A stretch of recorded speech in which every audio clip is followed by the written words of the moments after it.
of October were released then in exchange for Palestinians who'd been held in Israeli jails. Well, to discuss all of the developments today, joining me live is Laura Blumenfeld, a former senior policy advisor for the Middle East peace process at the US State Department. Welcome to the programme, Laura.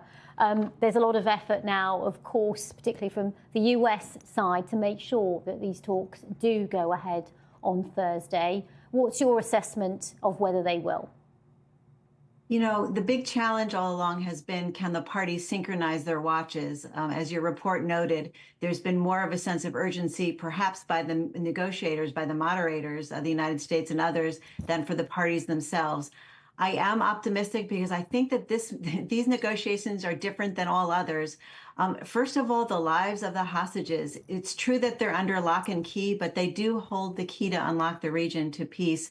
Prime Minister Netanyahu held a 5-hour meeting with his key coalition partners to discuss opportunities to give him a little bit more room to maneuver, because according to intelligence assessments, the hostages' lives are really at stake now. There are, indications that at least one male hostage was killed by a captor and 2 female hostages were wounded. And I think those female hostages are particularly a sensitive point.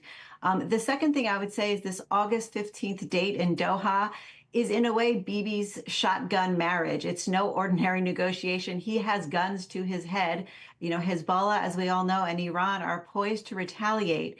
And so if he so chooses, to show kind of that kind of compromise is necessary, that could be also the key. If they reach a ceasefire, it gives both Iran and potentially Hezbollah a face-saving way to say that they regained dignity. They shifted that kind of paralyzing moment of weakness that they were exposed to through these assassinations back into balance, perhaps removing the need for revenge. And then the third reason I'm optimistic, again, is for perhaps pessimistic reasons, but it's one of those too big to fail, which is the economies of the region.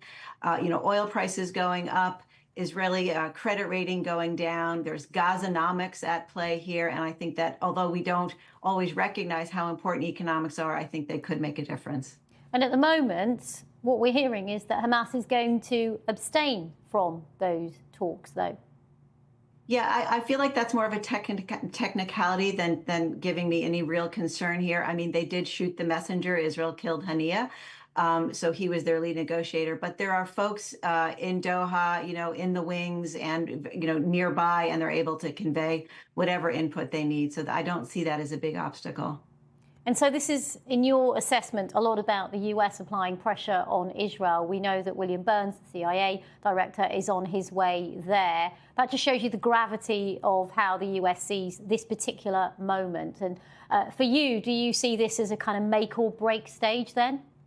I think it's important. If you zoom out just for President Biden and his legacy. I mean, after President Trump, I think President Biden's top goal in terms of foreign policy was to restore trust, right? The saying was, America is back. And what that means is America has your back to allies, whether it's Israel or frankly, the Ukraine. Before his presidency is over, you see Zelensky is poking the bear and Israel is, stirring the Hezbollah hornet's nest and gouging Iran in the eye. I think all of them are feeling a little bit of a home alone moment where they're kind of raising the stakes. And it's up to America right now to say, either way, whether it's President Trump or President Harris who will be next, there's a lot of uncertainty. But President Biden has a moment now, and this is his moment to set things right. And Laura, of course, there has been a lot of concern about the conflict in the Middle East spreading even wider after the killing of that Hezbollah commander and Ismail Haniyeh from Hamas. Are these talks going to perhaps stall that possible retaliation that people are anticipating from Iran?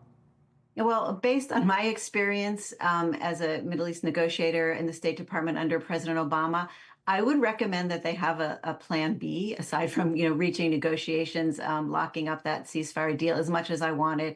We spent 3 days haggling over a comma when we were working with the Israelis and Palestinians. So I do think that you need to think of another way. The Western allies are saying to Iran, stand down. I think we have to think of a way. How else can they save face, though, if it's not going to be the ceasefire deal? That would be a kind of practical thing. And In terms of Hezbollah, I think that there are more options, frankly, for Hezbollah to retaliate without it blowing the region into a major war. I think that they have more options. They could go for a military target, which would be very limited. But I would, caution that easily could spiral out of control because, boy, Israeli military planners just want to take their shot at Hezbollah. They have been waiting for over a decade. Okay, Laura Blumenfeld, thank you very much for sharing your first-hand experience on working on these issues in the past. We appreciate it. Thank you. Great.